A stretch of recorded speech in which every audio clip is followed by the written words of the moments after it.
Young chrono apostle. Not a son says Abangaso. Energy that is very conform. Upon you, meaning you must be one like your one, Yamia. Chrono in the Pumpaso. Sika woman, a little chrono moves. Aburi Botanical Garden is everywhere. That's a Bian Mabry. That's a Bian Quadriviano. Jensen assassinated. That's a young woman. If they give me my young piano, it don't be said, and also I'm a chrono for. That is what he thinks. But when I came, and with the little that I've come to add to, they have started realizing that through self-help, small, and with a little help from the government, we can do it ourselves. Botanical Garden is the only one in West Africa. Yes, when it is well done, well managed, people from the other West African countries will also come here and do research. Currently, as we speak, we are collaborating with some students, some from University of Ghana, and we are trying to propagate some palm plants that are in the wild. They went to parts of Cote d'Ivoire, parts of Burkina Faso, and brought those seeds, which we have nursed. See, we are trying to domesticate most of the plants in the wild and introduce them into the landscape. So I'm looking forward for something like that, a good research center, which is one of the reasons why the gardens was established.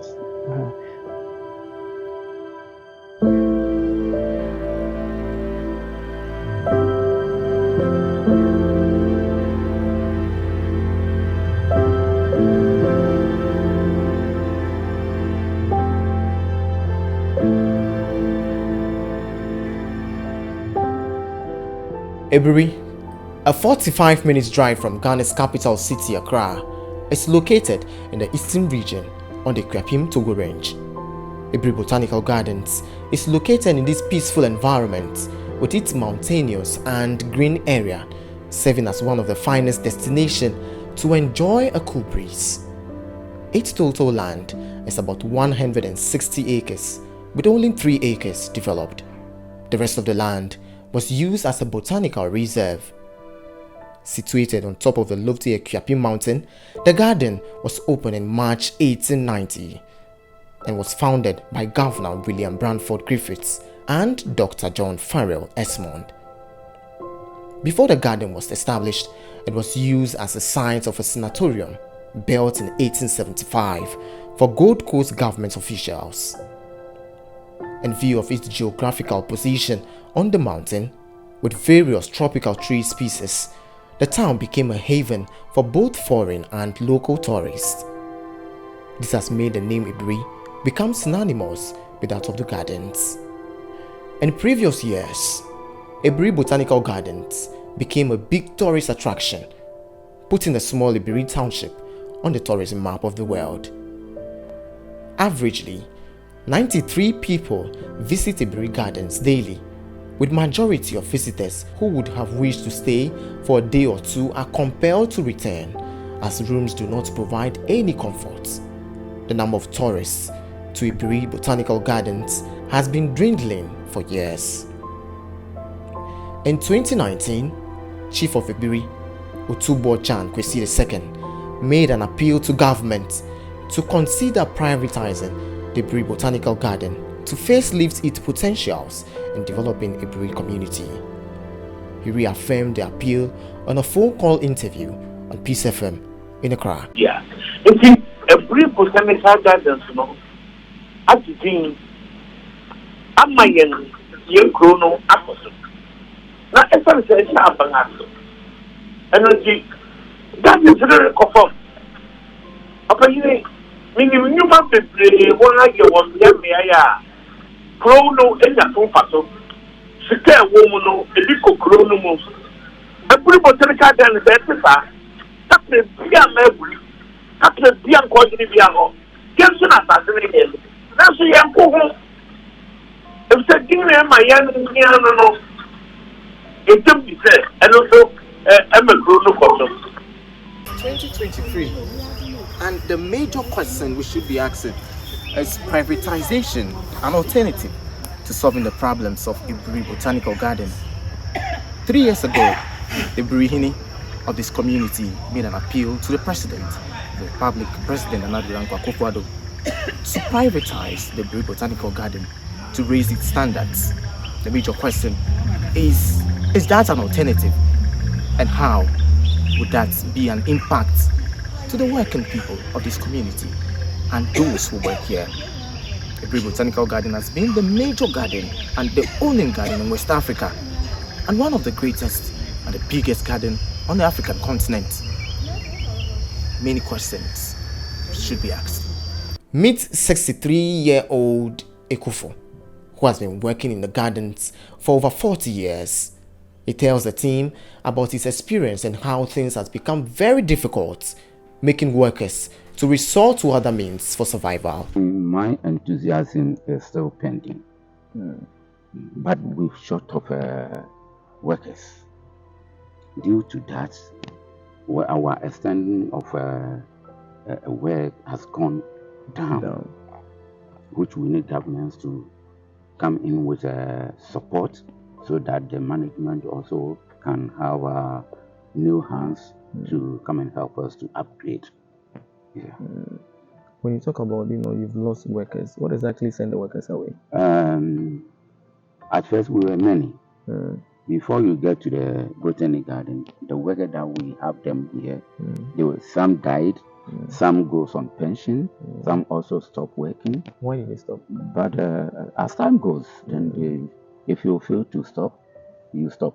That was in my time. They employed about 40-45 workers, but due to the hardship of the work, they couldn't stand. So they left. Hardship of the work. The hardship of the work, because in those days the labor force was there. With statistics, it can be explained that there were at least 34,000 visitors in 2021, but the garden recorded about 26,000 visitors in 2022, representing an 8,000 drop in just a year. The entry fee for visitors is 10 Ghana cedis, but monies accrued goes directly into consolidated fund, and managers of the gardens are required to write to the Ministry of Local Government and Rural Development before any money is released to it for rehabilitation or expansion work. Richard Ajekwa-Forson is creator of Aburi Botanical Gardens. He believes any attempt to privatize the gardens would not emerge its fortunes. Thus, internal structures must be consolidated to build the progress of the gardens. When I came back, I could see that there had been a lot of changes here, which some of them I didn't like, in fact. So I tried to at least bring what I had. And so I added a few to what I saw was not very good. And then little by little, within these 7 months, there's been a little change, which I am very much happy with. Well, I have not solved all the problems. I saw that the working force had come down.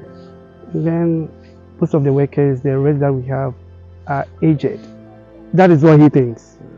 But when I came, and with the little that I've come to add to, they have started realizing that through self-help, small, and with a little help from the government, we can do it ourselves. There has been a lot of talks with government, and then, yes, government has heard it in good. Yes. So, all the monies that we generate from hence, we are going to retain 33% of it, so that with this 33% we can use it to run the, yes.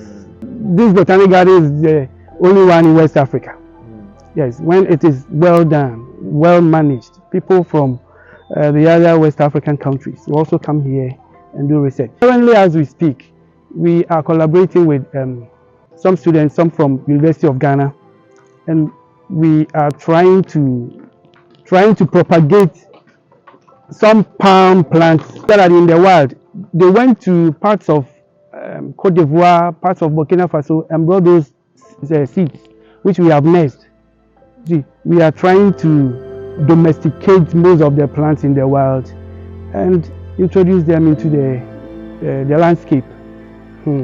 So I'm looking forward for something like that, a good research center, which is one of the reasons why the gardens was established. But we are not seeing anything like that. But it is my dream that it will come and then stay.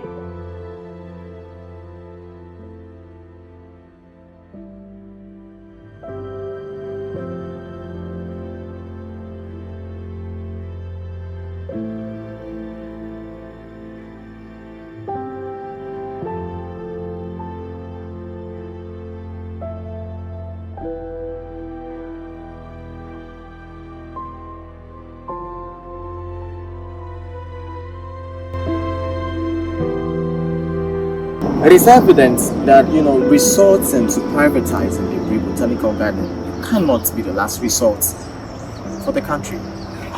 Another alternative must be materialized, that is using our own means to secure bringing up the very standards of Aburi Botanical Garden. From Aburi, Stanley, go back home.